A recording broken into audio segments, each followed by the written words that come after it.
Chemistry का next हमारे पास short question आ रहा है और ये वाला क्वेश्चन भी बहुत अहम है। तकरीबन 22 दफ़ा ये पूछा जा चुका है प्रीवियस पेपर्स के अंदर, ठीक है। और क्वेश्चन मेरे बड़ा सुन रहा है यहाँ पे कि डीएनए की साख्त बयान करें। क्वेश्चन आता है बेटा डीएनए की साख्त बयान करें, ठीक है।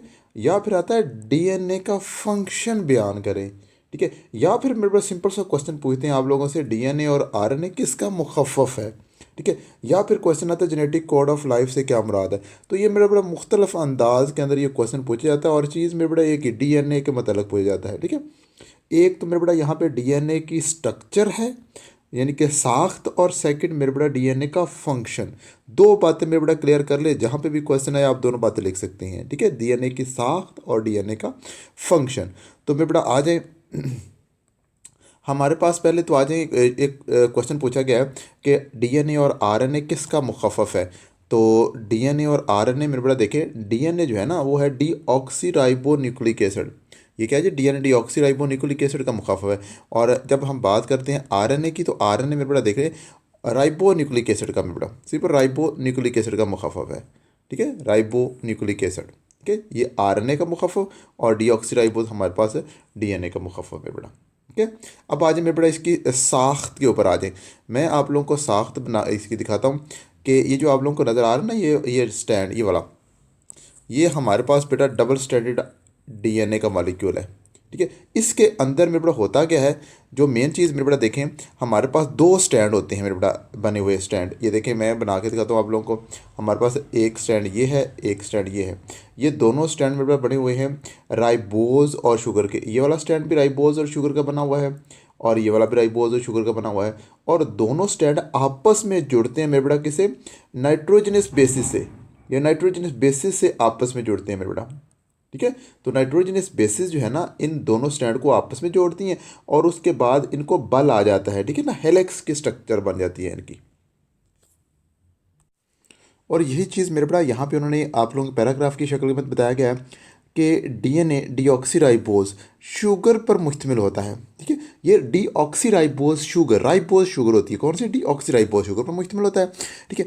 इस स्ट्रक्चर को जे वाटसन जो है ना और एफ ना क्रिक था, दो साइंटिस्ट थे हमारे पास।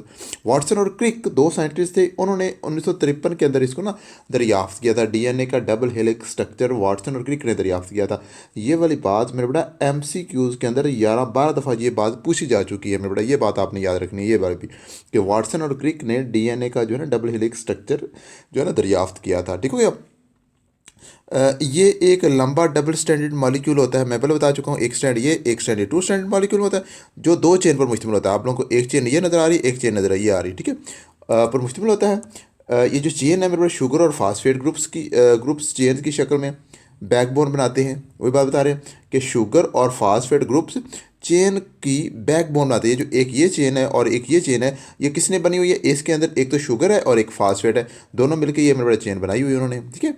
अच्छा, दोनों चेन बेसिस के जरिए जुड़ी होती हैं। अब ये वाली चेन और ये वाली चेन, ये मेरे बड़ा ये आप लोग को नजर आ रही है, ये हमारे पास नाइट्रोजन बेस है और ये वाली नाइट्रोजन बेस है, ठीक है। तो नाइट्रोजन बेसिस से ये मेरे बड़ा आप लोगों को नजर जुड़ी हुई नजर आ रही है, ठीक है। ये वाली चेन भी और ये वाली चेन, ठीक है।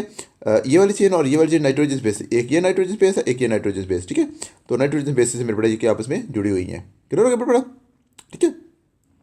तो ये मेरे बड़ा इतनी बातें आप लोग लिख दें काफ़ी हैं, ठीक है। और उसके बाद मेरे बड़ा आ जाए जो आपने इसके फंक्शन पे आना है। और फंक्शन इंतहाई सिंपल है मेरे बड़ा कि फंक्शन क्या है, डीएनए का सेल के पास, तो सेल के न्यूक्लियस के अंदर डीएनए मौजूद होता है, ठीक है। सेल के न्यूक्लियस के अंदर डीएनए मौजूद होता है और डीएनए का फंक्शन क्या है, ये इंफॉर्मेशन स्टोर कर रहा होता है, ठीक है।